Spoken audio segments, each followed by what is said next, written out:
qisadii soo noqnoqotay oo galbeedkii way soo dhaaftay libaax alamtara soo dhaaf khaniisiintii Soomaali bay iskuullada iyo jaamacadaha ka dhex samaysteen waatana Hargeysa agagaarkeeda iskuullada khaniisiinta ka furan kuwii ugu caansanaa dunida ee khaniisnimada u oleynayay baa dhex taagan ilmahan iyo gabdhahan markaasay madaxdeennina difaacaysaa ay waardiyeynaysaa maxaa la barayaa dadka khaniisnimo la barayaa khaniisnimo fidinaya ninkan dacwo iyo diin buu wataa baadariga maraya waa khaniis maalqabeynka maraya waa khaniis macallinka marayana waa khaniis ilmaha meesha lagu ururinayo khaniis ma akhlaaq fiican ilmo ku bari nin laba isku darsaday labadii qowm luud gaalnimo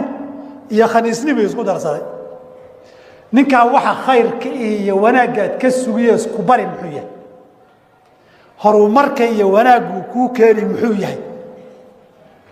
nin isaga aakhiri adduunba ilaahay fasaaday oo baabaasan aakhiri adduunba wanaaggu ku keenay maxay tahay in la soo dhaweeyo gaal khaniisna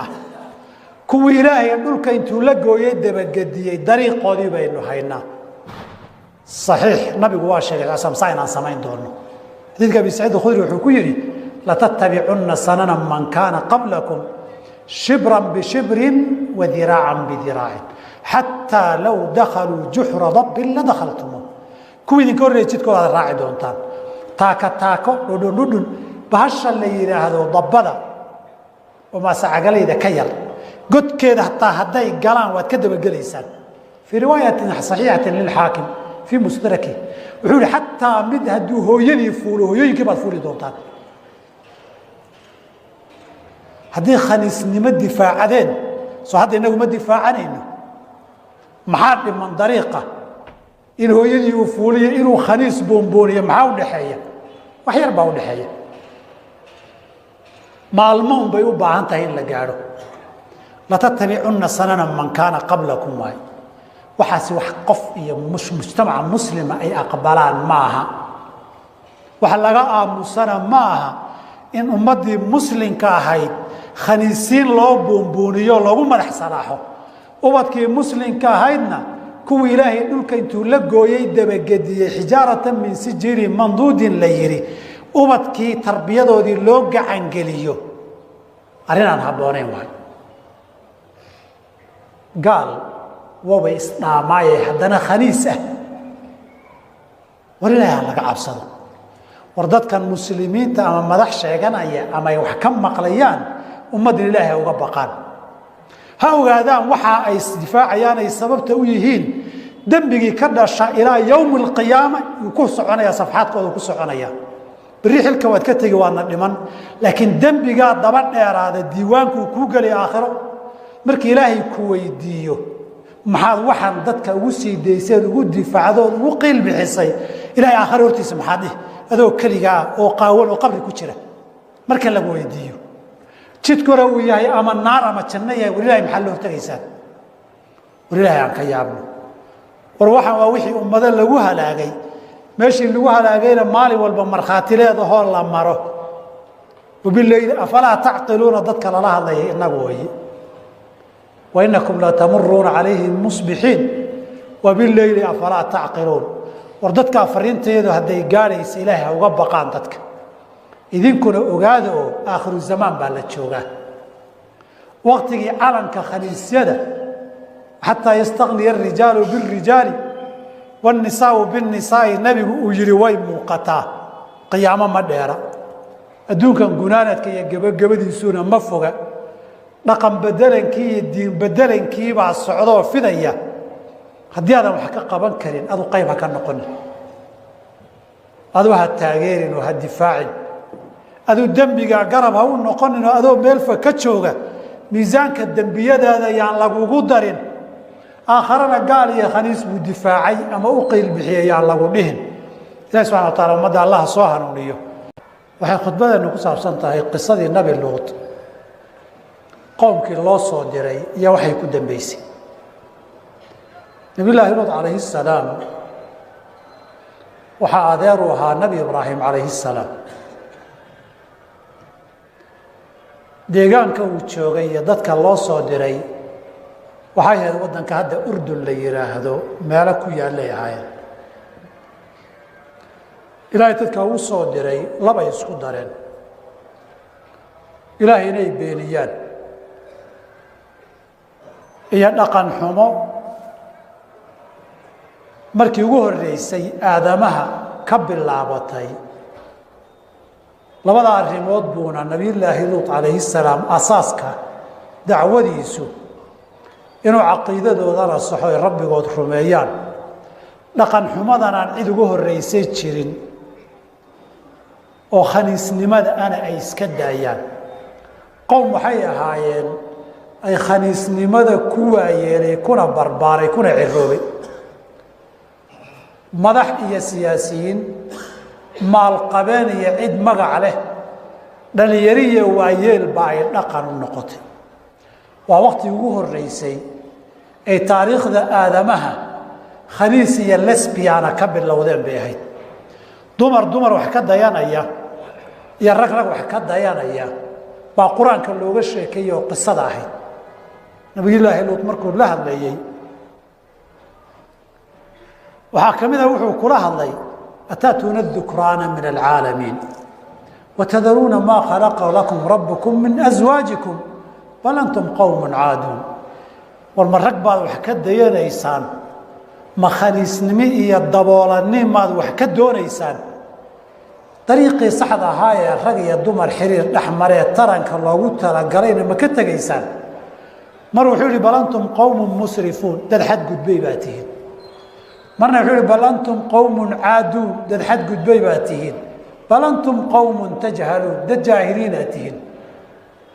wuxuuna ku tilmaamay maa sabaqakum bihaa min axadin min alcaalamiin uunkan cid idinka horrayso aadamo oo hortiin waxaa samaysay ma jirin iyaguna marti iyo deegaan uma kala socnayn rag iyo dumarkuna saasaa dabeecadu ahayd qowm khaniisiinay ahaayeen aadamo qalloocsamay bay ahaayeen oo dhaqan xumadaasi ay ku fiday qoladaasaa ilaahay u soo diray si kastuu ula hadlay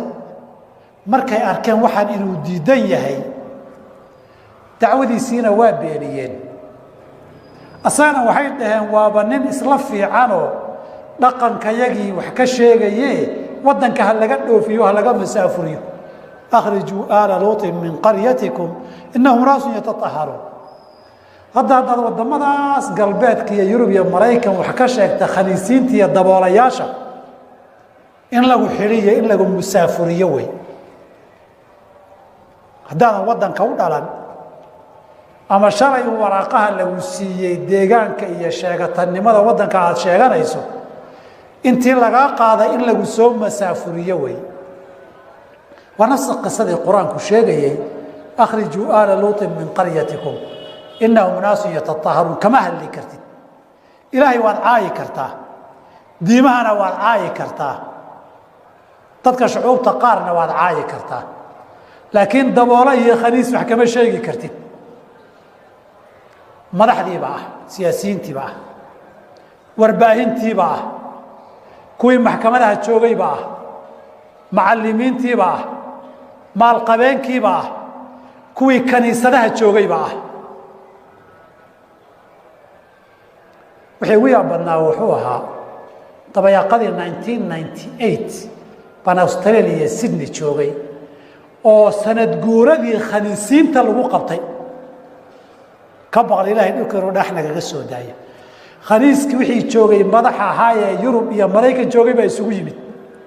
magaaladiiba khaniis dhaqaaqayay noqotay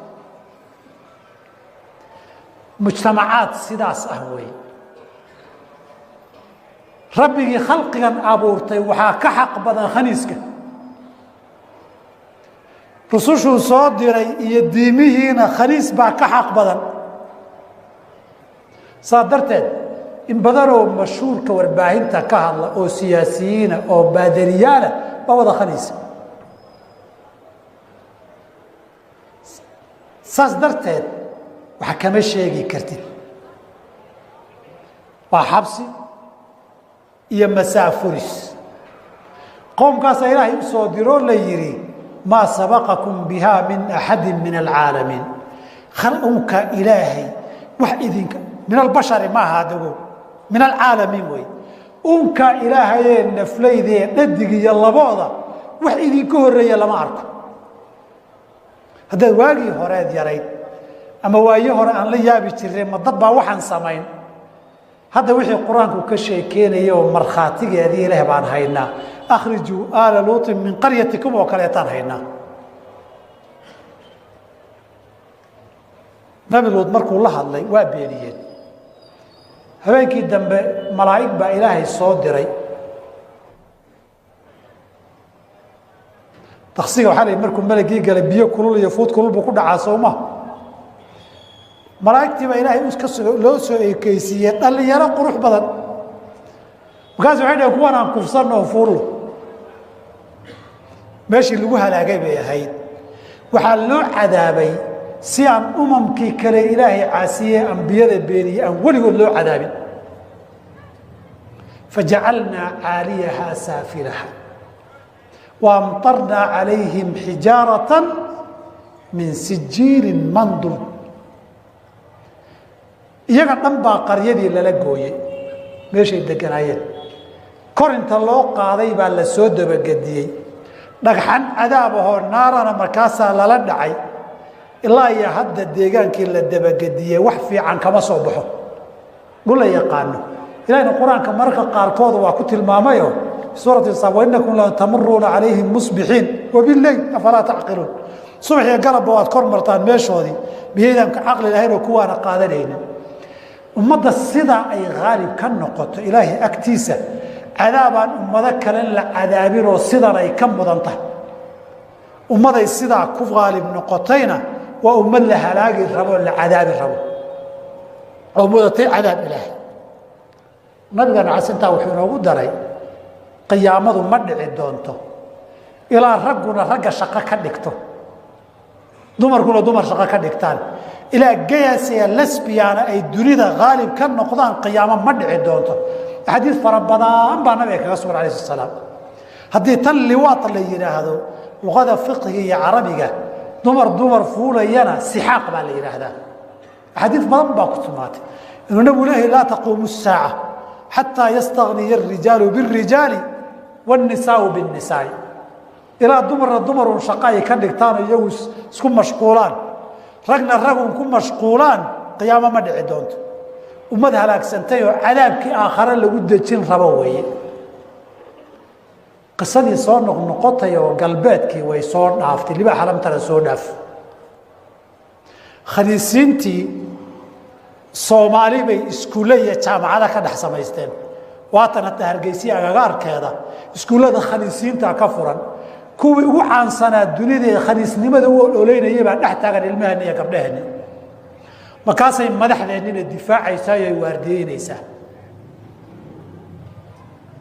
maxaa la barayaa dadka khaniisnimaa la barayaa khaniisnimuu fidinayaa ninkan dacwo iyo diin buu wataa baadariga imanaya waa khaniis maalqabeynka imanaya waa khaniis macallinka imanayana waa khaniis ilmaha meesha lagu ururinayo khaniis maa akhlaaq fiican ilmo kuu bari nin laba isku darsaday labadii qowmu luud gaalnimo iyo khaniisnimo isku darsaday ninkaa waxa khayrka iyo wanaaggaad ka sugiyo isku bari muxuu yahay horumarka iyo wanaaggu kuu keeni muxuu yahay nin isagaba aakhariya adduunba ilaahay fasaaday oo baaba'san aakhariya adduunba wanaaggu kuu keeni maxay tahay in la soo dhoweeya gaal khaniisna ah kuwii ilaahay dhulka intuu la gooyey dabagediyey dariiqoodii baynu haynaa saxiix nabigu waa sheegay asamsaa inaan samayn doono xadiidka abi saciid alkhudri wuxuu ku yidhi latattabicunna sanana man kaana qablakum shibran bishibrin wa diraacan bidiraacin xataa low dakhaluu juxra dabbin la dakhaltumuuh kuwii idinka horreeya jidkooda aad raaci doontaan taaka taako dhudhundhudhun bahasha la yidhaahdo dabbada oo maasacagalayda ka yar godkeeda hataa hadday galaan waad ka dabagelaysaan fii riwaayatin saxiixatin lilxaakim fii musdraki wuxuu yihi xataa mid hadduu hooyadii fuulo hooyooyinkii baad fuuli doontaan haddii khaniisnimo difaacadeen soo hadda inagu ma difaacanayno maxaa dhiman dariiqa in hooyadii uu fuuliyo inuu khaniis boombooniyo maxaa u dhexeeya wax yar baa u dhexeeya maalmo un bay u baahan tahay in la gaadho latattabicunna sanana man kaana qablakum waay waxaasi wax qof iyo mujtamaca muslima ay aqbalaan maaha waxa laga aamusana maaha in ummaddii muslimka ahayd khaniisiin loo boombooniyo loogu madax salaaxo ubadkii muslimka ahaydna kuwii ilaahay dhulka intuu la gooyey dabagediyey xijaaratan min sijirin manduudin la yidhi ubadkii tarbiyadoodii loo gacangeliyo arrin aan habboonayn waay gaal wabay isdhaamaaye haddana khaniis ah war ilaahay ha laga cabsado war dadkan muslimiinta ama madax sheeganaya ama ay wax ka maqlayaan ummaddan ilaahay uga baqaan ha ogaadaan waxa ay isdifaacayaan ay sababta u yihiin dembigii ka dhasha ilaa yowmi alqiyaama uu ku soconaya safxaadkooda ku soconaya berri xilka waad ka tegi waadna dhiman laakiin dembigaa daba dheeraada diiwaankuu kuu gelay aakhiro markii ilaahay ku weydiiyo maxaad waxaan dadka ugu sii dayseed ugu difaacdood ugu qiil bixisay ilaahay aakhiro hortiisa maxaad dhihi adoo keligaa oo qaawan oo qabri ku jira marka lagu weydiiyo jidkuna uu yahay ama naar ama janno yahay war ilaahay maxaa la hortagaysaan war ilaahay aan ka yaabno war waxaan waa wixii ummado lagu halaagay meeshii lagu halaagayna maalin walba markhaati leedahoo la maro wabileyli afalaa tacqiluuna dadka lala hadlaya inagu waye wainakum latamuruuna calayhim musbixiin wabileyli afalaa tacqiluun war dadkaa fariinteedu hadday gaadhaysa ilaahay ha uga baqaan dadka idinkuna ogaada oo aakhiru zamaan baa la joogaa waqtigii calanka khaniisyada xataa yastagniya arijaalu bilrijaali wاnisaau bاnisaai nabigu uu yihi way muuqataa qiyaamo ma dheera adduunkan gunaanadka iyo gebagabadiisuuna ma foga dhaqan bedelankii iyo diin bedelankiibaa socdoo fidaya haddii aadan wax ka qaban karin adu qayb ha ka noqonin adu ha taageerin oo ha difaacin aduu dembigaa garab ha u noqonin oo adoo meelfa ka jooga miisaanka dembiyadaada yaan lagugu darin aakharana gaal iyo khaniis buu difaacay ama u qiil bixiyay yaan lagu dhihin ilahi subxana wa taala ummadda allah soo hanuuniyo kuwana fidnadooda iyo sharkooda allah inaga qabto allahuma inaa nasaluka alhuda wاltuqa wاlcafaafa wاlghina allahuma alhamna rushdana waacidna min shuruuri anfusina allahuma aati nufuusana taqwaaha allahuma zakiha anta khayru man zakaaha anta waliyuha wamawlaaha allahuma ina nas'aluka ridaaka wاljanة ونعوذ بك اللهم من سخطك ومن النار ربنا تقبل منا إنك أنت السميع العليم وتب علينا إنك أنت التواب الرحيم